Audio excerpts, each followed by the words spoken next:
ওয়াদাল্লাহু আল্লাযীনা আমানু মিনকুম ওয়া আমিলুস সলিহাতি লা ইস্তাখলিফান্নাহুম ফিল আরদি কামা ইস্তাখলাফাল্লাযীনা মিন ক্বাবলিকুম। আরেকবার বলছি, এটা সূরা নূরের 55 নম্বর আয়াত।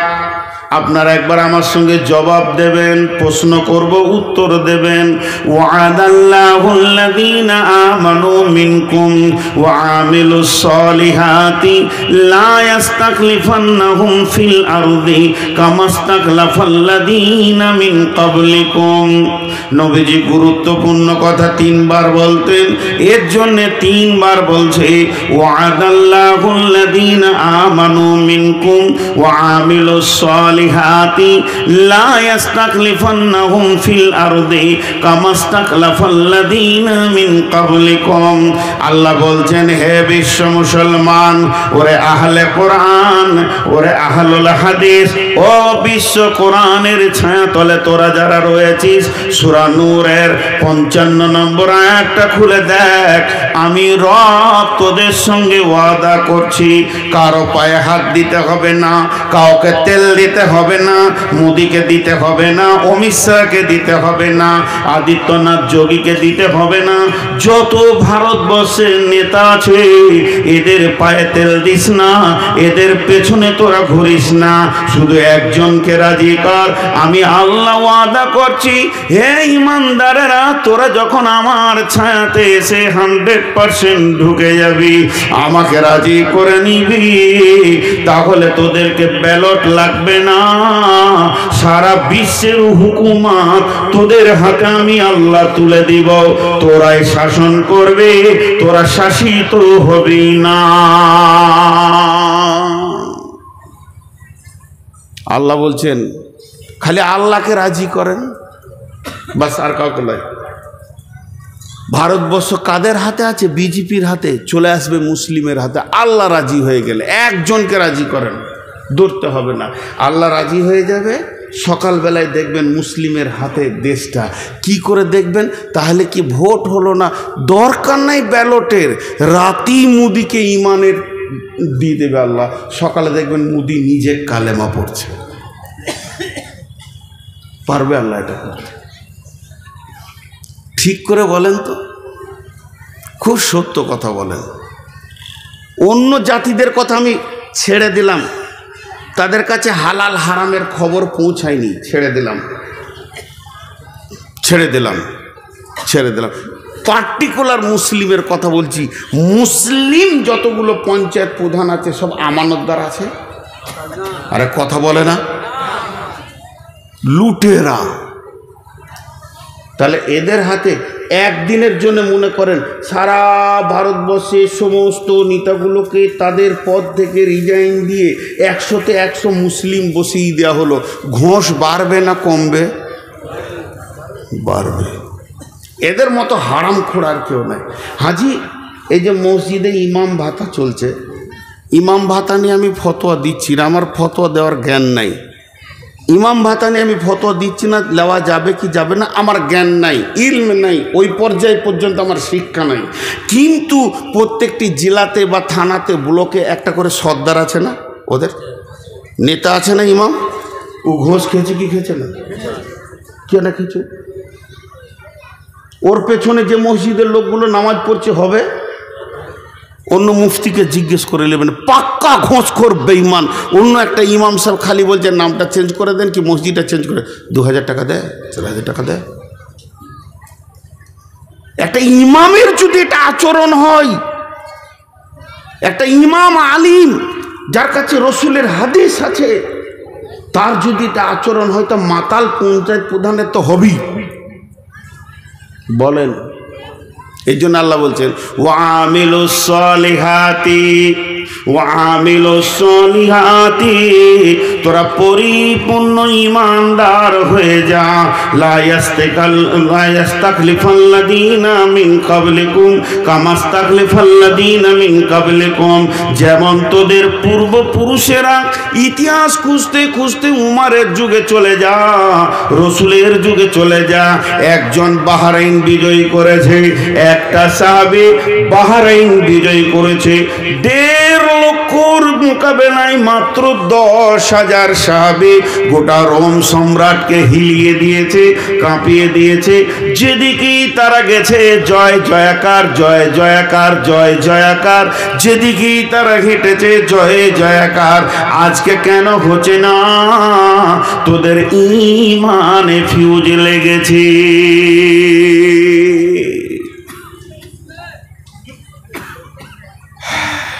তোদের হাতে কেন আজকে দিচ্ছেন আল্লাহ?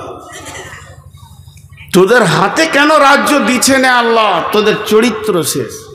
আল্লাহ বেঈমানকে তো দেবে না। উমারের জামানায় ওই কতক্ষণ চালাবে তুমি আর আমাকে তাকিয়ে থাকতে হবে? মোবাইলটা খুলে নে, ঘর যাও, এখনো বসানো।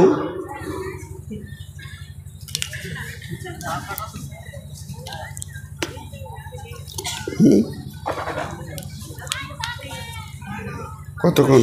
আর 15 মিনিট।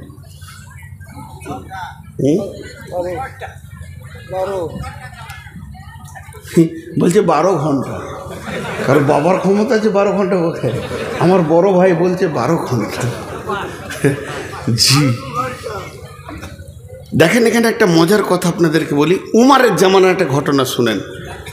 সম্ভব্য ঠিকানাটা আমি সিরিয়া বলছি। একটা মাস্তান ছিল, ডন। ডন কি হলো? সুইচ অফ হয়ে গেছে? হ্যাঁ, কথা বলে না। সুইচ অফ হয়েছে তো লাগাও। তো একটা ডন ছিল, খুব ধ্যান দিয়ে শুনেন। ডন ওই এলাকারও ডন, বেঈমান। বেঈমান, ইমানদার লয়। সেরকম চেহারা, সেরকম মোচ, আর সেরকম তাকালে মানুষ ভয় খেয়ে যেত। তো হযরতে উমার 2 জন সাহাবীকে পাঠালেন যে ওর কাছে ইমানের দাওয়াত দাও। খুব ধ্যান দিয়ে শুনবেন, ইমানি দাওয়াত দাও। গেল 3 মাস, 2 মাস লেগেছিল হেঁটে যেতে। কত দূরে ওর বাড়ি? মদিনা থেকে যাচ্ছেন সাহাবীরা। একটা লোককে ইমানের দাওয়াত দিতে, সেখানে গিয়ে যখন পৌঁছালো, ওকে তখন বলছে, আমিরুল মুমিনিন হযরতে উমর ফারুক রাদিয়াল্লাহু তাআলা আনহুর নেতৃত্বে আমরা এসেছি আপনার কাছে দাওয়াত দিতে। আখিরি নবী মুহাম্মদ রাসূলুল্লাহ সাল্লাল্লাহু আলাইহি সাল্লামের উপরে আপনি ঈমান আনেন এবং পৌতলিকতা ছেড়ে দিয়ে, বাপদাদার যে দেবদেবীর পুজো আছে ছেড়ে দিয়ে এক আল্লাহকে মানেন। ডনকে বলছে। তো ওই ডন যত পৃথিবীতে ছিল সাহাবীদের মতো কেউ ছিল না, তা কোনো ভয় নাই, দাওয়াত দিচ্ছে। তো ও তখন কি বলছে জানেন? ঈমান আনবো, 2টো শর্ত। যদি মেনে নাও তো এখনই কালেমা পড়ে নেব। বলে শর্ত 2টো কি? বলছে 1 নম্বর হচ্ছে উমার যত বড় রাজ্যটা চালাচ্ছে, যে বিশাল, কেউ বলে 12 লক্ষ 18 লক্ষ বর্গমাইল ধরে রাজত্ব চালাচ্ছে, এইটা অর্ধেক আমাকে দিতে হবে। আমি কালেমা পড়ব, এই রাজত্বটা অর্ধেক আমাকে দিতে হবে, একটা শর্ত। আর দ্বিতীয় শর্ত হচ্ছে উমারের বেটির সাথে আমার বিয়ে দিতে হবে। উমারের বেটি যেটা আছে ওর সাথে আমার বিয়ে দিতে হবে। তা এরা কি বলল জানেন? আচ্ছা, আমার নসিব খারাপ না ভালো? এতগুলো লোক হ্যাঁ নাও বলে না। রাগ করছেন নাকি আমার উপরে? তো এদিকে আমার ধ্যানে যেটা প্রশ্ন দিচ্ছি উত্তর দেন, আমার নসিব ভালো না খারাপ? নসিব আর কে জানবে। আমি বাইনে বসলি চাওয়ালা ঢুকে, ওকে ধরে নিয়ে আসেন, ও 4 কেতলি সহ। কমিটির লোক যদি ওকে ধরে না নিয়ে আসেন তাহলে আমার বায়ন এখান থেকে স্টপ থাকবে, আমি 1 চু লাগাবো না। ওর 4 কেতলি নিয়ে আসেন আগে। ওর চা কেতলি নিয়ে আসেন।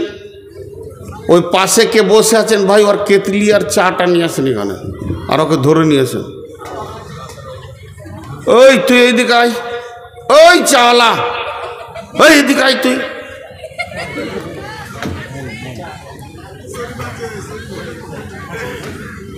ওকে চিনে রাখতো, বায়নের শেষে ওকে আমি দেখা করবো, ওর ক কাপ চা বেচার দরকার আছে। ভাগ এখান থেকে, বহরমপুর যা, লজ্জা শরম নেই। তো কটা শর্ত করলেন? দুটো, একটা অর্ধেক রাজত্ব দিতে হবে, আর একটা হলো ওর বেটির সঙ্গে বিয়ে দিতে হবে। এই দুজন এবার কি বলছে দেখেন, বলছে ভাই তুমি যদি কালেমাটা পড়ে লাও, আশহাদু আল্লাহ ইলাহা ইল্লাল্লাহ ওয়া আশহাদু আন্না মুহাম্মাদান আবদুহু ওয়া রাসূলুহু, এটা যদি পড়ে লাও তো অর্ধেক রাজত্বটা উমারকে বলে ব্যবস্থা করে দিব। কারণ একটা বিশ্বাস, যে লোকটা কালেমা পড়বে তো সঙ্গে সঙ্গে চেঞ্জ হয়ে যাবে, ও হারাম খাবে না, ঘোষ খাবে না, বেইমানি করবে না, সব অটল হয়ে যাবে। তো ওকে রাজ্য দিতে কি অসুবিধা আছে? এইটা দায়িত্ব নিলাম। তো বিয়ের ব্যাপারটা তো ধরেন চয়েসের ব্যাপার আছে, তা ওইটা কি হবে কি জানি, এটা কি হবে কি জানি। তো তুমি থাকো, উমারকে জিজ্ঞেস করে আসি। একজনকে কালেমা পড়াবে তো কত মেহনত, দুইজন বেরিয়ে গেল, উমারের কাছে আবার চলে আসছে। উমার বলছে খবর কি, যার জন্য পাঠিয়েছিলাম খবর কি? দুজন বলছেন আমিরুল মুমিনিন খলিফাতুল মুসলিমিন, যে ডনের কাছে আমাদেরকে আপনি পাঠিয়েছিলেন সে এই মর্মে ঈমান আনবে, দুইখানা শর্ত করেছে, সেই শর্তের ওপরে সে ঈমান আনবে। এক নম্বরে বলেছে অর্ধেক রাজত্ব তাকে ছেড়ে দিতে হবে, সে শাসন করবে। আর দুই নম্বর শর্ত হলো আমিরুল মুমিনিন আপনার মেয়েকে সে বিয়ে করবে। উমার বলছে তুমি কি বললে, তোমরা কিছু বলেছ? বলে বলেছে। কি বলেছ? অর্ধেক রাজত্বটা কোনো রকম বুঝিয়ে পারিয়ে, অসুবিধা হবে না, তবে বিয়েটা চয়েসের ব্যাপার আছে। হযরত উমর বলছে আমার দিলের কথা শোনো, অর্ধেক কেন, যখনই কোনো মানুষ পাক্কা ইমানদারি প্ল্যাটফর্মে এসে যাবে তাকে সমস্ত রাজত্বটা আমি উমার ছেড়ে দেব, কোনো ডিস্টার্ব নাই, সে তো চালাবে আল্লাহ এবং রসুলের তরিকায়। এক নম্বর গেল। বিয়ে শাদীর ব্যাপারে কেন শুনলাম, মেয়ে তো আমার, তবে আমি বলছি একটা কালেমা পড়া ইমানদারকে মেয়ে দিতে উমারের এক সেকেন্ড আটকাবে না, সঙ্গে সঙ্গে বিয়ে পড়িয়ে দেব। যাও তোমরা তাকে কালেমা পড়তে বলো। তাহলে ইমানদারের প্রতি ভরসা কত? তাহলে বলেন একটা ইমানদারের প্রতি ভরসা কত? আর যে রায় ইমামের শুধু একটুকু লিডারই পেয়েছে, এতেই যদি ঘোষ খায়, ওই ইমামগুলোকে যদি একবার মোটামুটি মুখ্যমন্ত্রী বা এমএলএ এমপি করে দেওয়া হয়, কি করবে বলেন তো? কি করবে বলেন? চরিত্র কোথা চলে গেছে সহি হাদিস এবং কোরআনের তার পেটে থাকার পরও। এবার এরা দুজন আবার হাঁটতে লাগলো। যে গ্রামে ডনের বাড়ি ওরা সেই পর্যন্ত পৌঁছে গেল। এবার গ্রাম ঢুকবে, গ্রামের কাছাকাছি হয়তো বা 100-200 গজ রাস্তা বাকি আছে। তখন দেখছে গ্রাম থেকে একটা জানাজা আসছে, খাটে লাশ আছে, দল বেঁধে লোক দাফন করার জন্য বেরিয়ে আসছে। এরা দুজন জিজ্ঞেস করছে কে মরেছে? কার জানাজা হবে? ইহুদি না নাসারা না মুসলমান? কাকে দাফন করা হবে? এদেরকে বলা হচ্ছে তোমরা যে ডনের কাছে এসেছিলে ওই হতভাগাই মরে গেছে। তখন এরা বলল, হতভাগারে তোর কপালে আর মানে ঈমান আল্লাহ লেখেনি, বেঈমান হালাতি পৃথিবী থেকে চলে গেল। তার মানে একটা ঈমানদারের ওপর কত ভরসা থাকা দরকার। মুসলমান জুয়োতে পাবে এদেরকে বেশি, মুসলমান সুদের ময়দানে এদেরকে বেশি, মুসলমান জেনার ময়দানে রান্ডিখানায় এদেরকে বেশি, যেখানেই বেশ্যাখানা মুসলমানের ছেলে বেশি, অন্য মানে আদার ছেলে পাওয়া যায় না। শুধু তাই নয়, তাসে লুডোতে দাবাতে মদেতে মুসলমান তুমি বেশি। এখন এত বেশি শয়তান গ্রাস করে নিয়েছে, মুসলমানের আসল শক্তিটাই শেষ হয়ে গেছে। আল্লাহর নবী বলছেন আমার উম্মত অহান রোগে ভুগবে। সাহাবীরা প্রশ্ন করলেন, মা অহান? ইয়া রাসূলুল্লাহ, অহান জিনিসটা কি? নবীজি বললেন, হুব্বুদ দুনিয়া কারাহাতিল মত। আমার উম্মতের ভিতরে পৃথিবীর মহব্বত বেড়ে যাবে এবং মত বা আখিরাতকে সে ঘৃণা করবে। তখনই আমার উম্মত দুর্বল হয়ে যাবে, অন্য জাতি এসে লাত মরবে। দলদলেতে পড়েছে হাতি, ব্যাঙে মারছে লাথি। হাতি দলদলেতে পড়ে গেছে আর ব্যাঙ হাতির মাথায় লাত মেরে চলে গেছে। এমন মুসলমান এদের অবস্থা, এরা সবকে শেষ করে দিয়েছে। একবার নিজের নাফসের দিকে তাকিয়ে দেখি।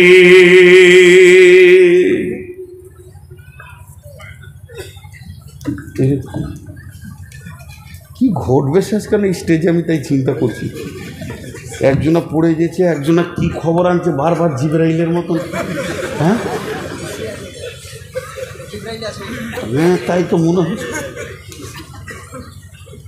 কাজও নাই, সময়ও নাই, অবসরও নাই। খালি মনে হচ্ছে আমার বিরুদ্ধে প্ল্যান চলছে। তাহলে আমাকে বাহিনী করতে ভালো লাগবে?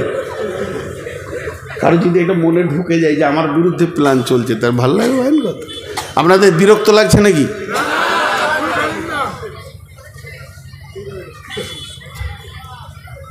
ওই লোকগুলো দাঁড়িয়ে দাঁড়িয়ে শুনছে, আমাকে কষ্ট লাগছে। কেন কষ্ট? মহব্বতের জন্য বলছি। পায়ের নিচে বসার কিছু নাই। তো এ হয়ে গেছে আমাদের আজকের সব থেকে বড় ক্ষতি।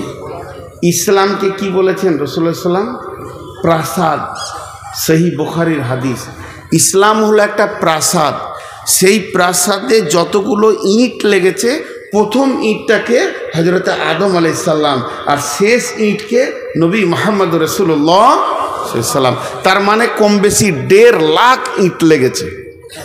ওই প্রাসাদটা তৈরি করতে কত ইট লেগেছে? কম বেশি, অ্যাকুরেটি বলছি না, কম বেশি 1.5 লক্ষ। প্রাসাদ মানে কি? প্রাসাদ মানে সুন্দর সাজানো ঘর। বুঝতে পেরেছেন? সুন্দর সাজানো ঘর। এবার ওই সাজানো ঘরে আগুন লেগেছে। জানলাতে আগুন, দরজায় আগুন, খাটে আগুন, বিছানায় আগুন, আলমারিতে আগুন, শোকেশে আগুন। আগুনটা লাগিয়েছে কে? ভারত জ্বলছে, কাশ্মীর জ্বলছে, মায়ানমার জ্বলছে, রোহিঙ্গা জ্বলছে, বাংলাদেশ জ্বলছে, পাকিস্তান জ্বলছে। ভারতের মুসলমানের থেকে বাংলাদেশের মুসলমান বেশি জ্বলছে। ওরা হলো মুনাফিক, বেশি জ্বলছে। আমরা অনেক ভালো আছি আলহামদুলিল্লাহ। জাসুস আর তাজাসুসি আর বেঈমানি, যে যত তাহাজ্জুদ করে সে তত বেঈমানি করে বাংলাদেশে। সপ্তাহে রোজা বাদ দেয় না, আর বেঈমানিতে প্রথম সারি ধরা আছে। তো সারা বিশ্ব যেন আগুনে দাও দাও দাও দাও দাও দাও দাও দাও করে জ্বলছে। সারা বিশ্ব। শুধু মুসলমান নামে প্রাসাদ আগুন লেগেছে, অন্যটা লাগেনি। তো এই আগুনটা লাগিয়েছে কে? একজন বড় আল্লাহর ওলি বলছেন, ইস ঘর মে আগ লাগি হ্যায় ঘর হি কি চিরাগ সে। ঘরের প্রদীপই ঘর জ্বলছে, দোষ কাকে দেবেন? ঘরের প্রদীপে যদি ঘর জ্বলে, লাঠি নিয়ে কাকে খুঁজবেন? কথা বলে না, এদিকে বলছে চালান এখনো, আর আমি যেটা জিজ্ঞেস করছি তার উত্তর দিচ্ছে না। আমি একটা কথা আপনাদেরকে বলি না, বচনে বচনে বিটি হারাইল কেথা, ভেরলের যুদ্ধতে গেল শিয়ালের মাথা, মা বিটিতে ঝগড়া করে বটি পড়ল নাকে, তিনজনের মধ্যে দোষ দিব কাকে? বিচার করেন তো।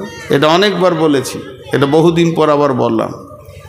এক বুড়ি বিটির বাড়ি যাচ্ছে, 1 লাখ টাকা নিয়ে ছিঁড়া কাঁথায় গটিয়ে নিয়েছে, যে খালি ওর চোপা চলছে, খালি মুখ বন্ধ নেই। আমার যা হবে হোক গা, ক্যাথা যেন না হারায়, আমার যেটা হবে হোক গা, ক্যাথা যেন না হারায়। টোটোতে উঠছে বসছে, নৌকায় চাপতে গিয়েছে, যেই ক্যাঁথাটা নিয়ে এমনি একজন যুবক ফাম করে পকেট মার ক্যাঁথা নিয়ে মারল। দোষ কার? নিজের দোষ, চোপা না চালাতিস না যেত।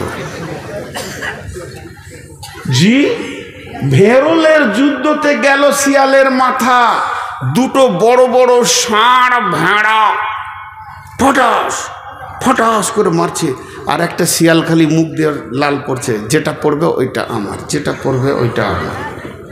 অনেকক্ষণ ধরে ওদের ঝগড়া চলছে।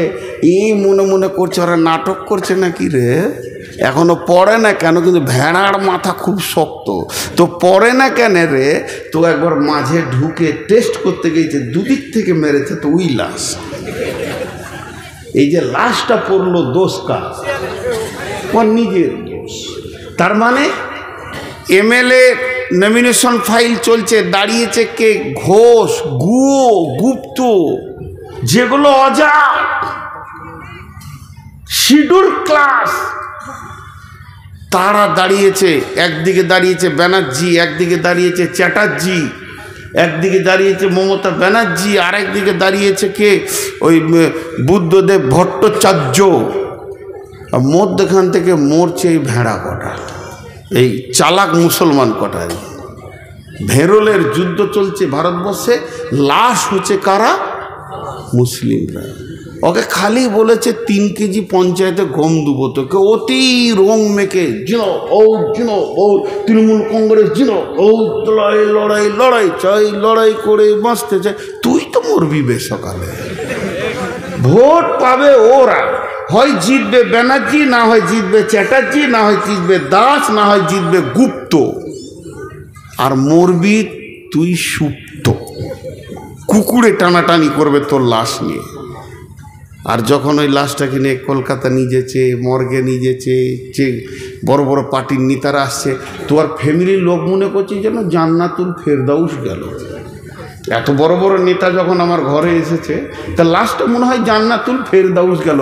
ওদিকে জাহান্নামের ফেরেশতা খালি মোচ পাকাইছে, আয় শালা দেখছি তোকে কোন জায়গায় দিতে হয়, সাইজ করে দেবো। ওখানে আর কেউ যাবে না, ব্যানার্জি চ্যাটার্জি যাবে, মরছে এরা। আর 3 নম্বর, মা বিটিতে ঝগড়া করে বটি পড়লো নাকে। একটা ঘরে মা বিটি ঝগড়া চলছে, আর পাশের বাড়ি বউ দেখতে এসছে, মা রাগ করে বটি ছুড়ি দিয়েছে বেটির দিকে, তো ওরই নাকটা কাটাই গেছে।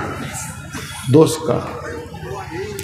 আল্লাহ তাবারাক ওয়া তাআলা বলছেন, قل إن كان آباؤكم وأبناؤكم وإخوانكم وأزواجكم وعشيرتكم وأموال اقترفتموها وتجارة تخشون كسادها ومساكن ترضونها أحب إليكم من الله ورسوله وجهاد في سبيله فتربصوا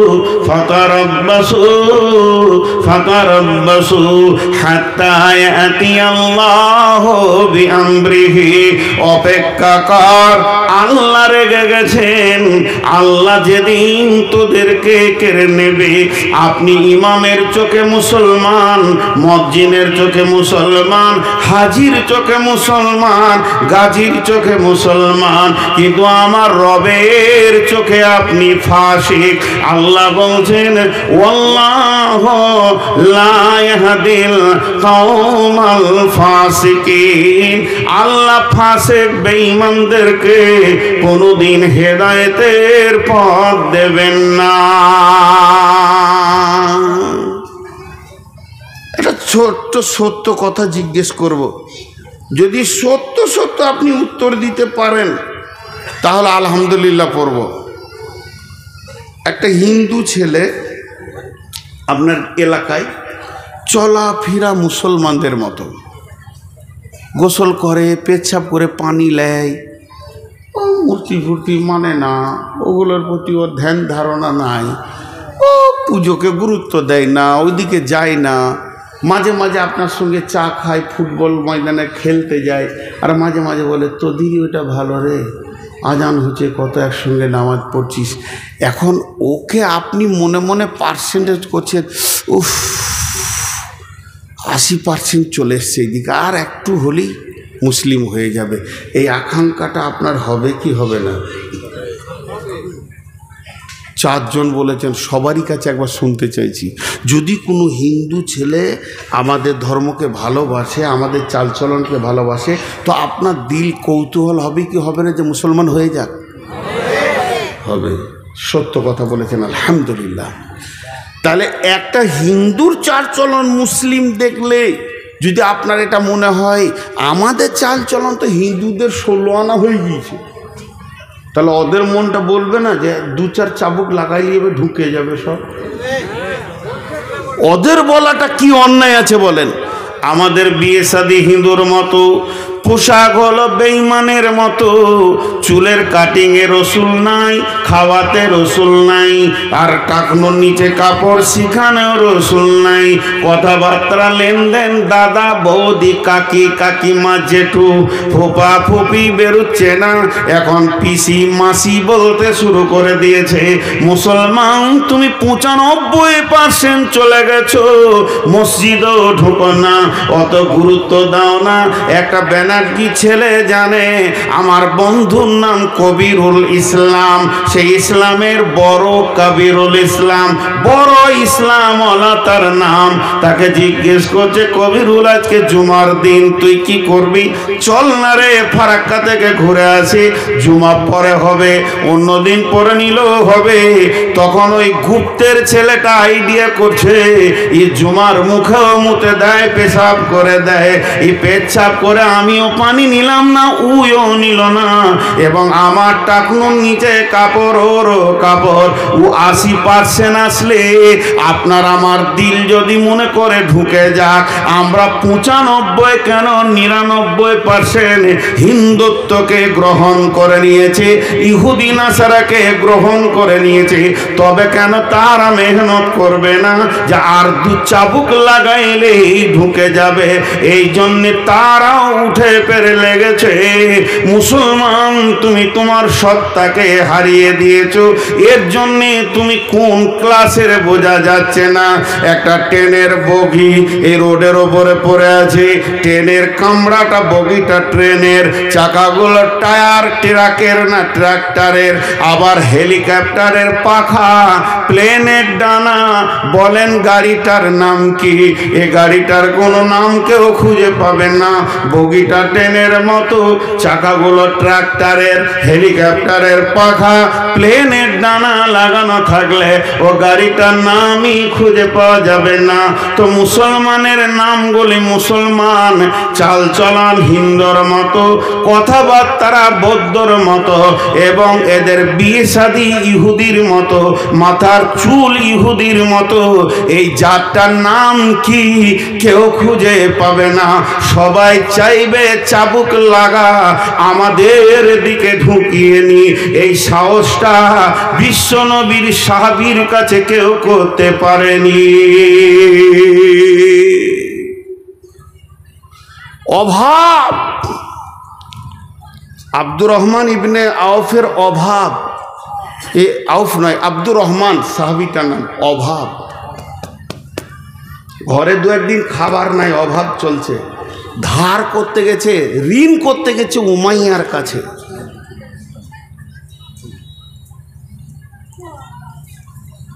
ঋণ কার কাছে করতে গেছে? উমাইয়ার কাছে। আর উমাইয়া পাকা বেঈমান সুদের ব্যবসায়ী, দেখেন, অথচ ওর আত্মীয় ই কালেমা পড়েছে, ও পড়েনি। উমাইয়াকে বলছে, উমাইয়া রে, কিছু ঋণ টিন দিবি, কদিন কষ্টতে আছি রে। বলে, তোকে কি করে ঋণ দেবো, তুই যে সুদ দিবি না রে। তো উত্তর দিচ্ছে, খেতে না পেলেও তোকে সুদ দেবো না, মরে যাব তাও ভালো, সুদ দেবো না, কালেমা পড়েছি। কি বলছিস তুই বল? এর নাম ঈমান, এর নাম ঈমান। আর কালকে যদি এজেন্ট ঢুকে যাই চিন্তামণি, ফতেপুরে, এইখানে ছাইতনিতে, যত এলাকার লোককে চিনি বা আমার গ্রামে, খালি ওকে ডেকে চায়ের দোকানে বলছে, এত টাকা জমা করলে এই মাসে এত, এই মাসে এই হয়ে যাবে, এই 3 মাসের মধ্যে 4 কোটি টাকার মালিক বলেছে, ও কাউকে শুধবে না। লাগেন আমার একটা নাম দিন, কি লাগবে? ছবি লাগবে, আধার কার্ড, এই আধার কার্ডে ঢুকে পড়লো। সাহাবীদেরকে পারেনি, পেটের অভাবও পারেনি। আজকে আমরা শেষ হয়ে গেছি, আজকে আমরা শেষ হয়ে গেছি। ফুটবল দেখেছেন? ফুটবল, লোকগুলো ফুটবল দেখে নাই গো। জালসা করতে গেলে বলে একটা করে নিয়ে যেতে হবে আর কি। ফুটবল তো বিরাট বড় গ্রাউন্ডে 11টা যুবক নেমেছে। পশ্চিম দিকে 11টা যুবক ফুটবলকে মারতে মারতে পূর্ব দিকে নিয়ে আসছে, আর পূর্ব দিকে 11টা যুবক পশ্চিম দিকে নিয়ে যাচ্ছে। কেউ ওকে গছে না, পটাস ওই দিকে যাচ্ছে, তো ওরা পটাস। আমার মতো একটা মাথা মোটা, হুঁশ বুদ্ধি কম, দাঁড়িয়ে দাঁড়িয়ে দেখছে, কোন দলের রে, বলটা কোন দলের? ওদের গেঞ্জি হলো সাদা, এদের গেঞ্জি লাল, তো কোন দলের ও কেউ যে লাই না রে। 2টো প্লেয়ারের পায়ে এরম করে লেগেছে, আর বলটা এসে আমার পায়ের কাছে পড়েছে। তো অনেকক্ষণ থেকে লাত খেয়েছে, তো আমার কোল যেতে লাগছে আর কি।